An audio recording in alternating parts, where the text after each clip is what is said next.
Hi, I'm Jenny Pryor from Living Bread Baker, and I like to teach people about sourdough, and I also love helping people find easier, healthier ways to make things in their kitchen. So today we're going to talk about how I make homemade enchiladas with a homemade sauce, homemade taco seasoning, and homemade sourdough tortillas.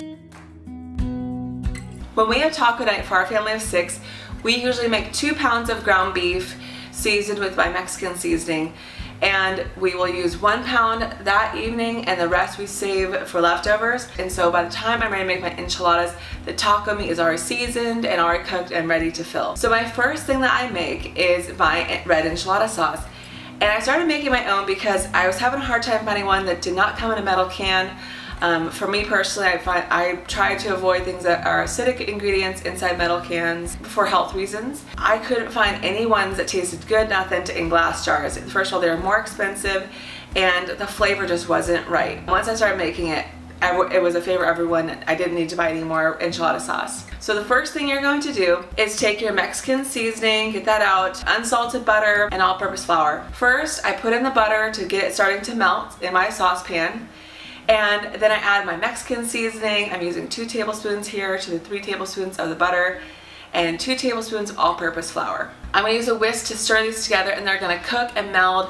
The starches from the flour are going to release, and this is going to create a great base for our sauce for flavor, as well as for the consistency. It's going to help that sauce to thicken up. But you don't want to cook it for too long, because the longer that you cook the spices, the more smoky and intense the heat can be, which you might like, but it can also get too smoky. So next, I add my tomato paste and chicken broth. I'm using a low sodium chicken broth. You can use water. I find that chicken broth gives it a really great dimension of flavor and makes it healthier. So I'm whisking those in until the mixture is smooth. I'm adding a little bit of salt to taste. You want to salt it to your preference. You might want to take a taste, especially if you're using regular chicken broth that's not low sodium. And remember that in my Mexican seasoning there is a little bit of salt, so you might want to play with how much salt you add. So let this cook on a low simmer. You don't want it bubbling too much because it will splash out of the pan and make a big mess, or the pot.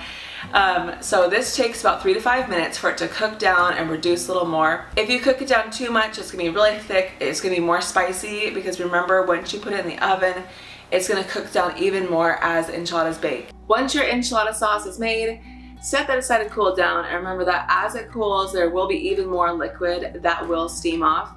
So it's really important not to overcook it at this time. Just get it reduced so it's thickened slightly. It should not be watery, but it shouldn't be so thick that when you stir it, it's hard to stir and it's leaving lines in the sauce. Next, let's make sure we preheat our oven to 375 degrees, and you're gonna get out 2 large casserole dishes.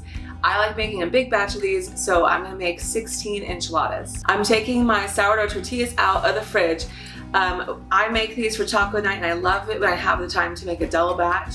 So I'll make 32 taco-sized tortillas, and they are so delicious. If you wanna see that recipe video, there's a full recipe video here and link below. I store these in a Ziploc bag in the fridge where they wait until I'm ready to make these enchiladas. So I have 16 tortillas. I'm going to divide them between the 2 pans, so 8 in each. Add a ladleful, about 2 tablespoons to each casserole dish. And then I like to take the tortillas and to kind of prime them so they are even more elastic. They start absorbing the sauce. Especially at that time in the fridge, they can become a little bit more rigid and not as flexible. I like to take them one by one and dip one side in the enchilada sauce and stack them on one side of the casserole dish. Once all my tortillas have been dipped and are put in each casserole dish, 8 in one and 8 in the other, now it's time to prepare our cheese and any toppings, any other fillings you might want to add. I'm just doing my pre-prepared taco meat and Monterey Jack cheese, but if you wanted to saute some sliced vegetables like onions or bell peppers or mushrooms, another great addition would be olives for the top. I'm going to take a large spoon because I'm going to use about 1.5 to 2 tablespoons of the pre-prepared taco meat per enchilada. So take your first tortilla, open up to the side with more sauce, is facing the bottom of your pan, and you're going to fill this up evenly along the center with your taco meat. So about 1.5 to 2 tablespoons of the taco meat, followed by a sprinkling of cheese, and then you're going to fold the ends underneath each other and put the seam side down on one end of your pan. Hold this in place and start to fill the next one. And once that one is filled the same way, make sure the seam side is down, press it up so it's butting against the other enchilada. hold those in place. This gets a little messy because you'll get some sauce on your fingers, but I do like to hold them in place as I'm filling the next one. And once you get to the very end, they start to hold each other in place. Once both of your casserole dishes or pans are filled with your enchiladas, now it's time to use up all that delicious sauce by covering the top. So you're gonna pour the sauce on.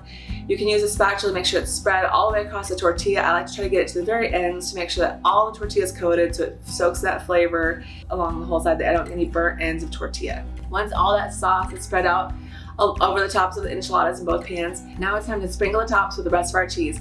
So sprinkle the cheese evenly across both sets of enchiladas. And if you want to add your olives, this is when you would place your olives on top of the cheese. Now we're going to take both pans, and if you can fit them, my oven fits both pans at the same time. Put those in the oven to bake at 375 degrees for 20 minutes. If you cannot fit both pans, I recommend baking them in shifts. After 20 minutes, rotate the pans around so they're evenly cooking and browning.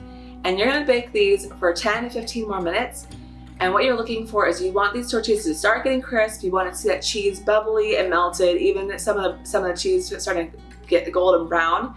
And the sauce, you'll notice, will really get thicker and will start to dry up along the bottom of the pan.